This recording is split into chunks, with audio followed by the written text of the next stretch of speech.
Okay, everyone. Hi, I'm Priscilla with the Environmental Center. I'm the membership and outreach manager there, and I have the pleasure to be meeting via Zoom, Mr. Jefferson Greene. Thank you again for taking the time to meet with me and discuss like who you are and your artwork. And we're just gonna have a great conversation about Earth Day. Yep. Great. Yeah, so welcome, Jefferson. Thank you. Happy to be here. Thank you for having me. Yeah. So yeah, first tell us who you are and how would you describe yourself?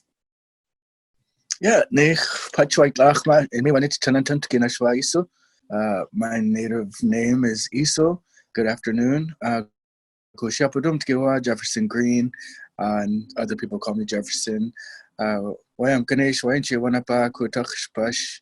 Our people are of the Columbia River, and we are the Táxshpash people.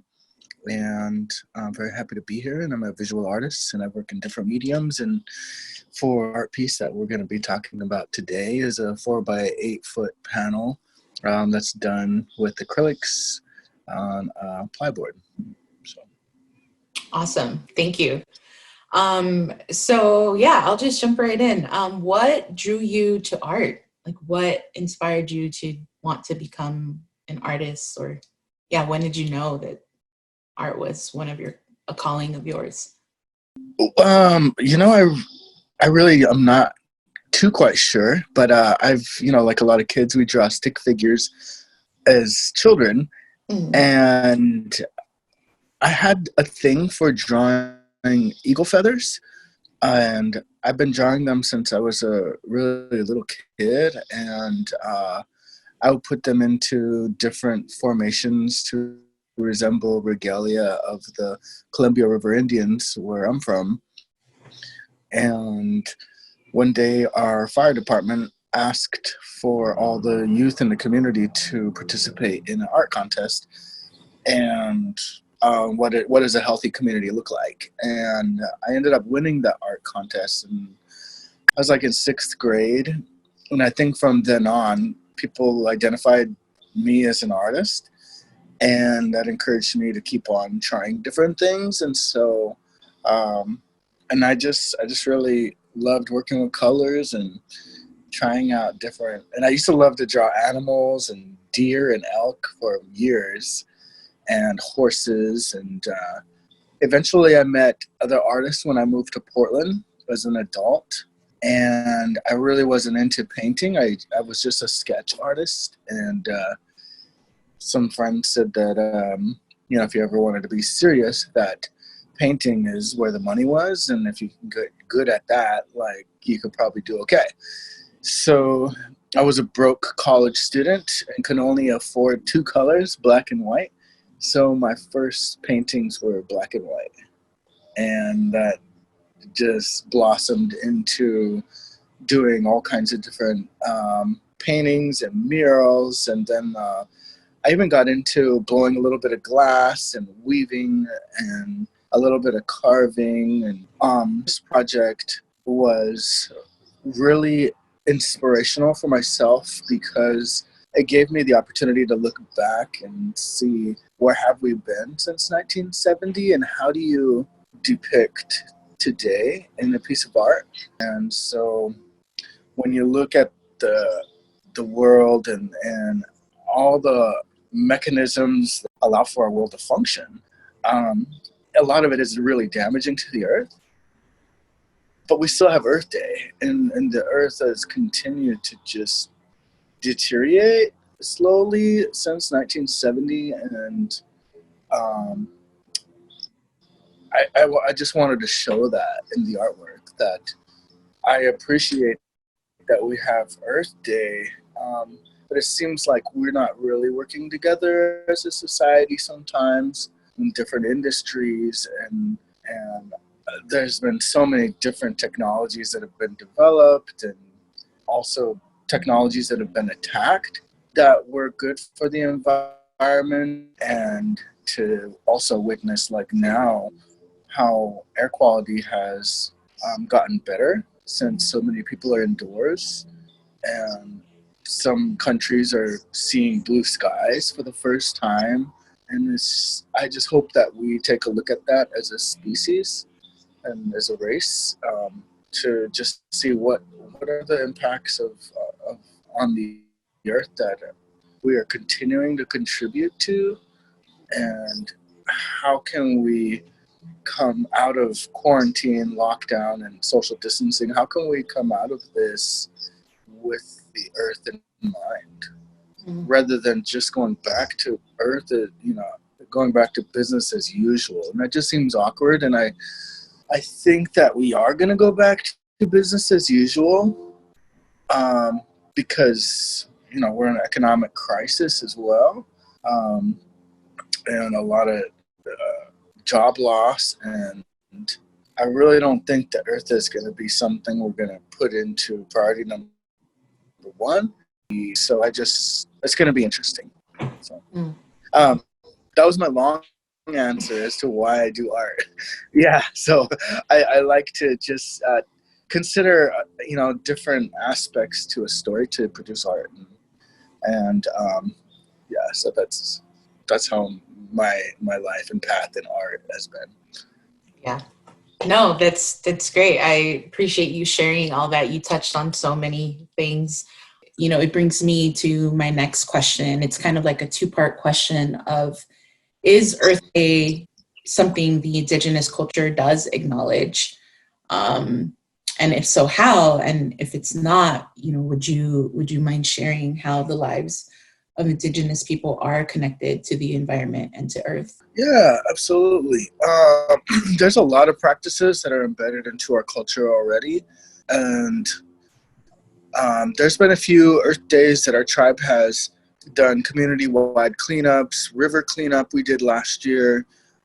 Even myself has coordinated several neighborhood cleanups, even just outside of Earth Day. We would do them once a season, and have a big campaign for taking care of our home, one sidewalk at a time.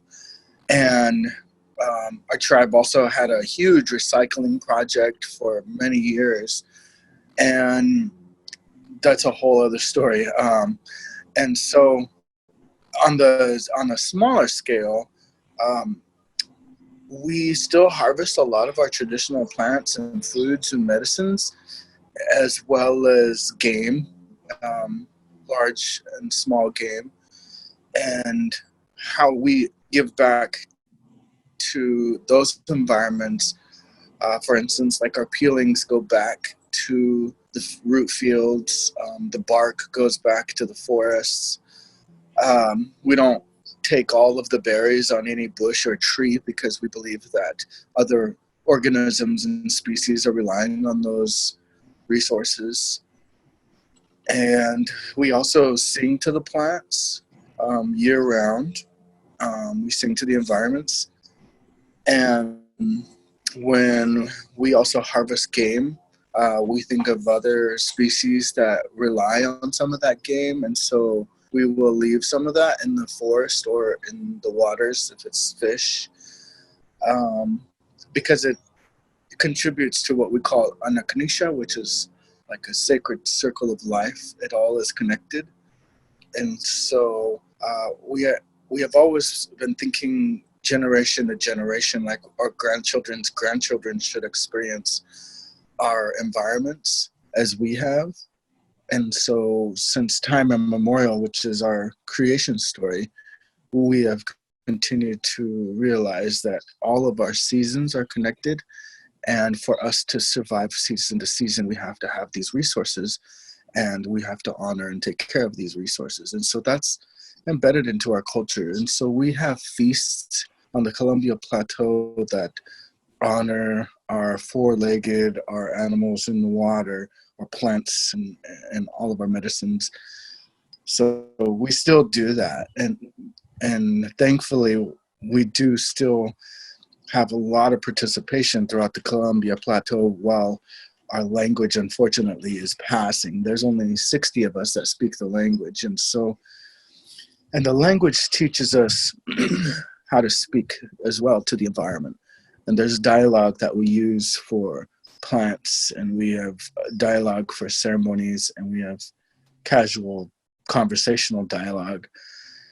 And so when we talk about the environment, foods and plants and trees, when we're talking in a spiritual sense, all of them are alive, and in a conversational context, they're not, in casual conversation about that.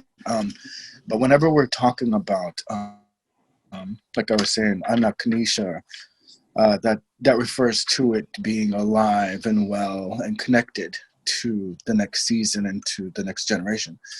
And so in that kind of talk, we refer to everything as being alive, and the earth is alive. And we've believed that since the beginning of time. Absolutely. Yeah. So beautiful and well put and well said. So thank you for sharing that. So I know that we, the Environmental Center, commissioned you. I connected to you through Liz, the executive director of the museums at Warm Springs. Shout out to Liz. Yeah, shout out to Liz for making that connection. Thank you very much. So as you know, the Environmental Center commissions an artist every year to create, the artwork for Earth Day. I'm curious to know, why did you agree to work with the Environmental Center? And yeah, like what made you want to move forward with this partnership?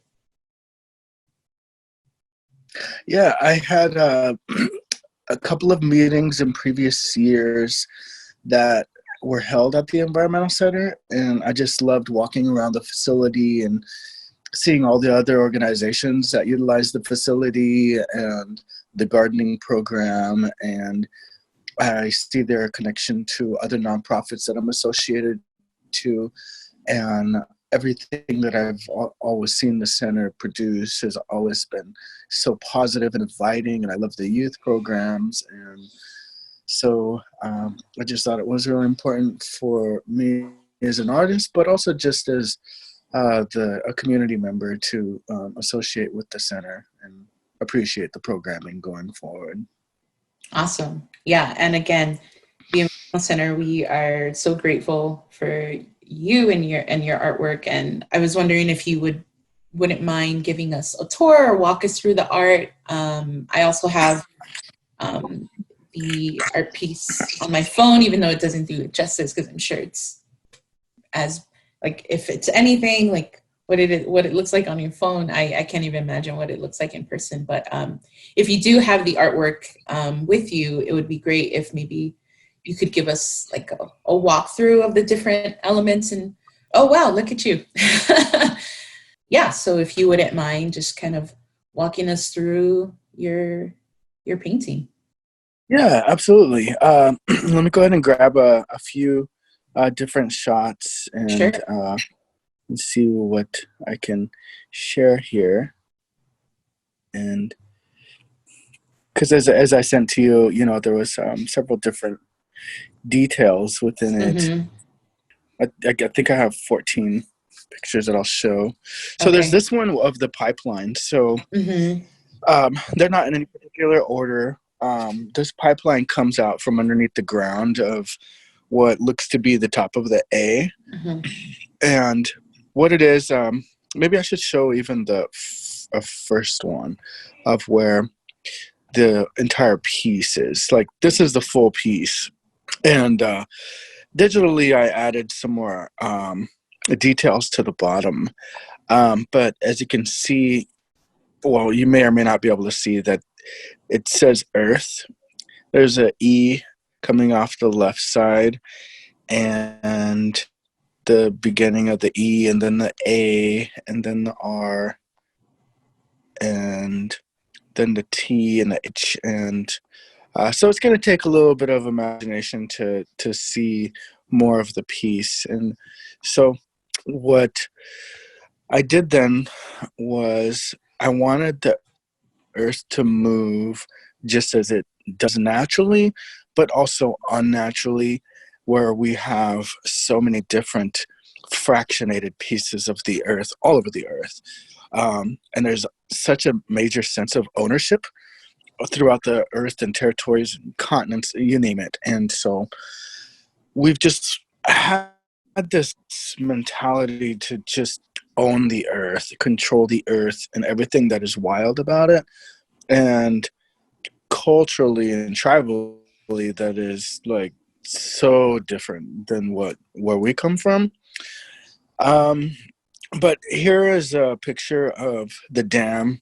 And, there's lots of dams throughout the entire world that have backed up water, and they say it's to prevent catastrophic flooding and everything like that. But a lot of that water that's backed up, a lot of it is incredibly algae infested because it's now still water and it's no longer in its natural state. And so therefore it has opened the door for a lot of depletion within species and habitat, and just really detrimental. And we've been slowly taking down dams, but I've noticed a lot of the ones that are associated to hydro projects, those ones are remaining, damming up the water. And then another one here is, the earth has constantly been telling us that we are on borrowed time, is what it seems like. And the ozone layers are continue to open up even further. We have so much drought in the world. And so I wanted to just show, like, although we're living on the planet, like, it's constantly just becoming deteriorated, and it's like crying out as a living being that how are we going to continue at this pace? And so I wanted to draw the earth just dripping in tears and different fluids. Right here is the H, actually.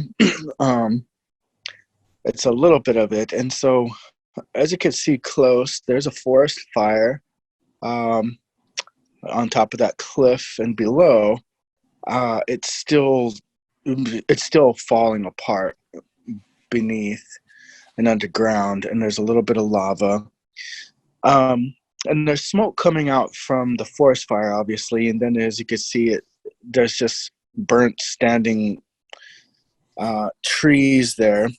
But to the right, there's cities, and in the bigger piece, these skyscrapers, they're bigger than the mountains that are next to the city, just to depict, like, our cities are just getting taller and taller and wider and taking up so much more space for the comfort of society. And now we're building buildings bigger than the earth, bigger than the mountains themselves. And just to showcase a lot of our dominance, almost like we're just going to continue to grow bigger and bigger. I also wanted to display chemtrails. So just this one plane that's coming around the bottom as the earth is still melting above. And on the just below the T, there's a boat that's coming around, and I wanted to make it look like a fishing boat. But even just the motorized vehicle too is really detrimental. But is definitely not a sustainable food resource at all. And I didn't want to all just put so much negativity in there. My solar panel right here, it didn't really come out as well as I wanted it to. That we do have some positives in and around taking care of the earth and trying to look for more sustainable, clean, renewable energies. If you look close, like it's going through the entire piece, just to connect to different parcels of land. And here's a satellite, just to connect to the world. And all of these oil rigs that are out in the ocean continuing to produce fossil fuels, and of course more roads. And then here's a lake, but this lake is also next to and within the rainforest that, as you can see right here, is just getting plowed by this tractor, and the tractor's just plowing it down, and then there's a road that comes out of it, and all there is just these stumps. And I don't know if you've been to national forests, but so many of the forest, you'll see these clear cuts of just stumps and dirt, and it's unreal what we still do to the forests, and just completely take them out. And then so this is at the top of the painting, and these are currencies, the 7 largest currencies used throughout the world. And I didn't want to put a city on top of the world to depict that any particular city was on top of the world. And as you can see, all roads really seem to lead to currencies, and that seems to be the largest focus in much of the development throughout the world. And so it all just leads back to financial stability, not environmental stability. And it comes down to that mighty dollar at times. And that seems to be what we're going to continue to focus on, and rather than trying to save the earth. And so as you can see, it's also that piece of land is becoming to deteriorate and fall apart as well. And we do have, other positive projects throughout the world. Like here is the wind turbines that we now put into the ocean to captivate some of that, but we also got to think about the chemicals that are used to produce those turbines, and how long they even are coming off the turbines into the water itself. And as you can see, the ocean, like other places, the water is starting to change color, with coral reefs completely in chaos and getting killed every year. And then here was also farming, which, I'm not trying to say farming is bad, but we're using a lot of chemicals to be able to preserve some of these foods. Very catastrophic chemicals have been used even in previous generations, and it's just unbelievable, like how much we should be washing our fruits and vegetables because of how many different pesticides that we put onto some of these foods to preserve them and have them a longer shelf life. Here's a depiction of a border. As I was saying, like the earth is incredibly fractionated, and we have all these borders that are either trying to keep people out or keep people in, and the sense of ownership over that entire resource, and all the resources within those territories are on the other side of the borders, and just continuously trying to fractionate the land, keep people out or keep people in. And then here was a protest that is very real, that there's still a lot of people that are out there on the front lines pleading with governments and institutions to protect us all, to help the environment and change policies. And what is our plan to do with our planet in 50 years or 100 years? Because it's pretty obvious that at this pace, it's just going to get worse and worse. And I was watching yesterday, they're already planning for an incredible drought throughout the world. And with the coronavirus here too, we're starting to look into the summer, though, once everything goes back to normal, that there's a lot of places around the world that are still going to be hit with catastrophic heat waves. And so they're already projecting that death toll to take place at that time. And And we're still going to just keep going forward. We're just going to keep on doing what we do. And at least that's just what it seems. But it doesn't really seem like a lot of political leaders are talking about the air quality right now. It's just coronavirus, but not looking at there's some places, for instance, that are now with such clean air. They're like just now getting their winter, as there is in, all of a sudden snow is coming out and hail is still dropping, and it's spring, and it's like the earth doesn't know what to do. But I also wanted to add traffic. We're always on the go, and we've got so many people that are always on their way somewhere, and we all need fuel, or we need some type of energy to just keep on going. And it's a rat race. We're all programmed to be so focused on production and all of that. And so this is that pipeline that I originally shown it coming out of the land and coming up into these manufacturing facilities, which, they have fuel that burns off the top, their waste. And as you can see, some of that waste just oozes from some of these factories. And then they enter into our water systems, and then those water systems go right into the ocean itself. So, and I'm pretty sure there's other pieces that I had missed out in showcasing some of this, but that's about where we're at with the piece for now. And again, here's the piece, the full piece. So, thank you. I know when you did first share the artwork with us, I couldn't help but feel like it was such a relevant piece to, where we are now as a country, even now during, the COVID-19 pandemic. You when we did speak a few weeks ago, you talked about how this painting is so earthly consciousness, and you talk about the consumption of products, and how the earth is so fractionated, not only by culture, but just how we are so divided by a country.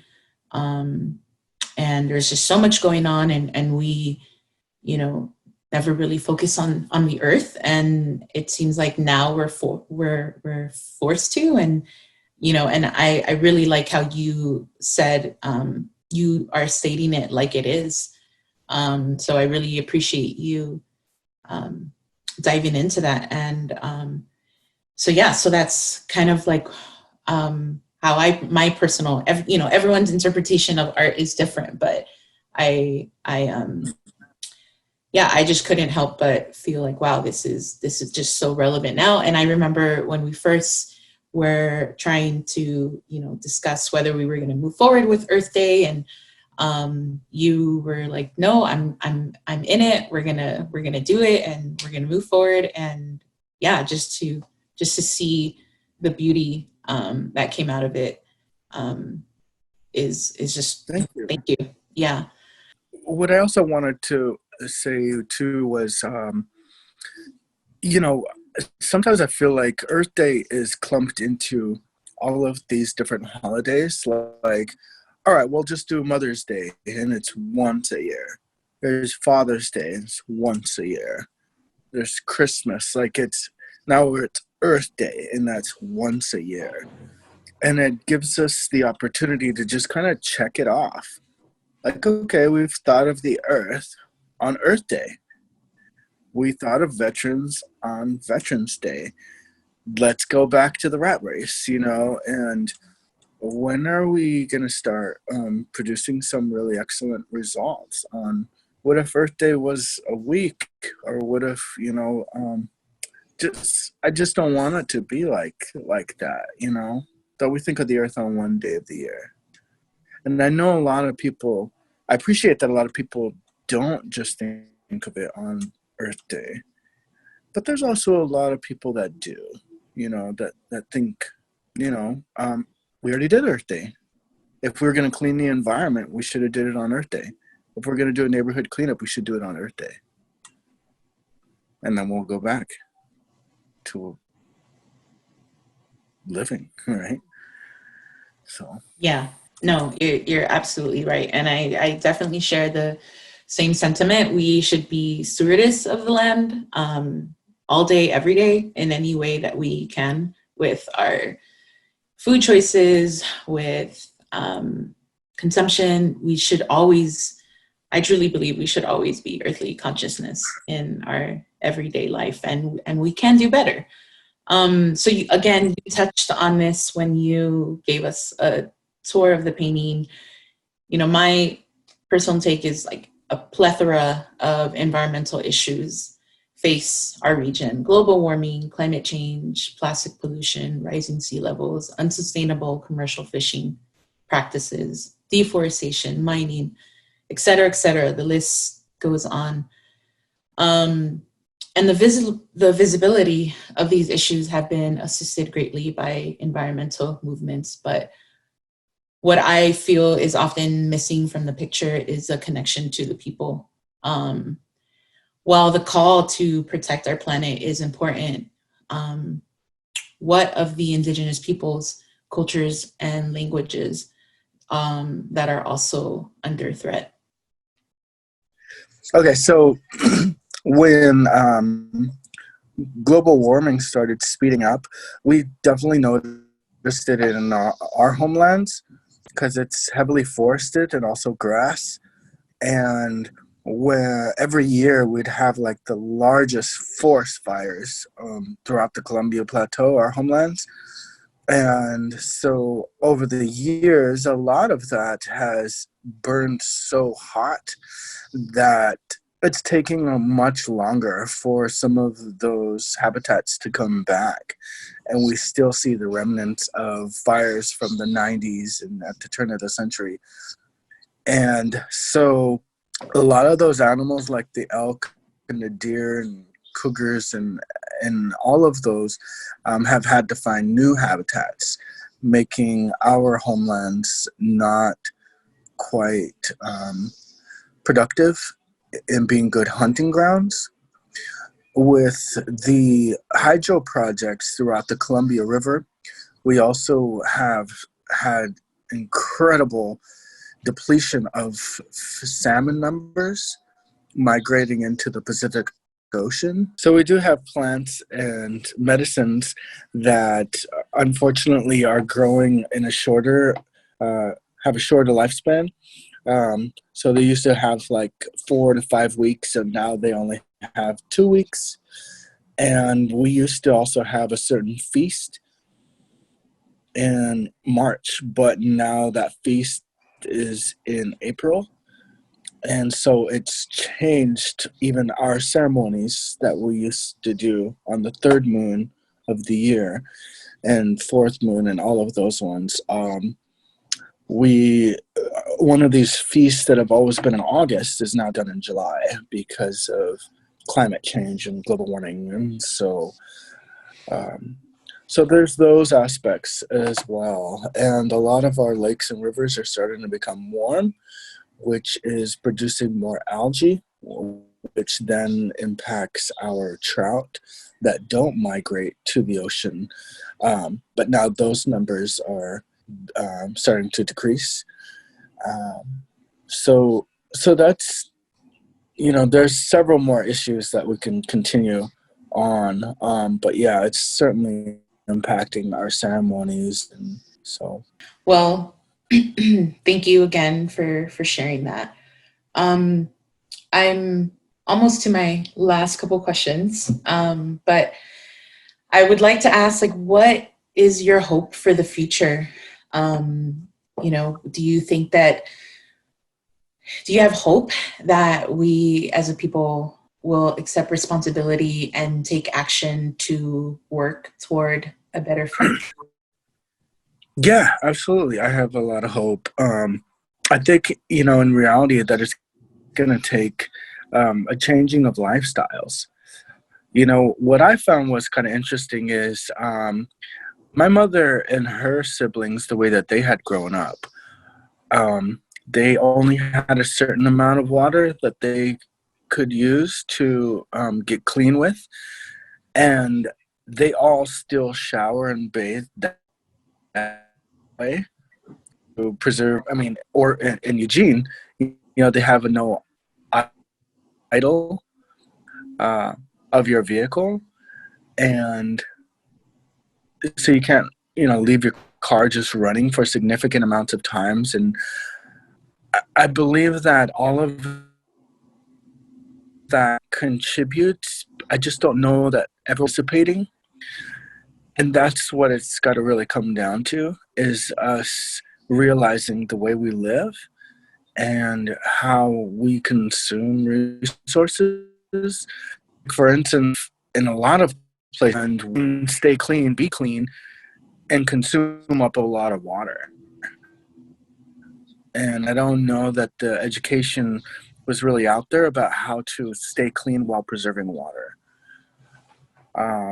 So I think that there's, incredible organizations out there like you guys and a few other nonprofits that are in and around Bend, Oregon, and I appreciate that a lot of you work together.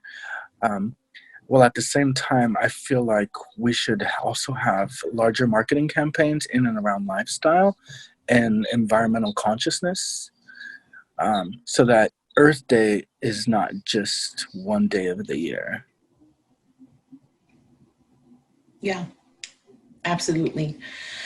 So we are coming to the end of our interview. I would just like to ask if you have any closing thoughts or anything that you would like to share.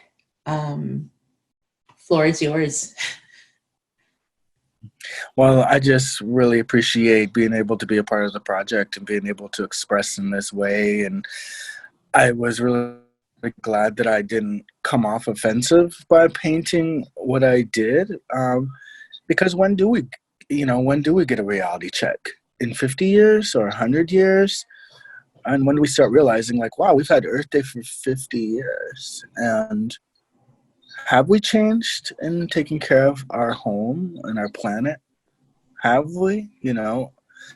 And I want us all to start thinking about that. And so I just really appreciate the opportunity to celebrate Earth Day in this way, and to remind even myself and my household and how we live and how we contribute to a positive impact on the planet. Awesome. Well, thank you. So very well said. You articulate yourself so well. So thank you again for taking the time to be here virtually, and to see the art piece itself. We have it on our webpage, theenvironmentalcenter.org.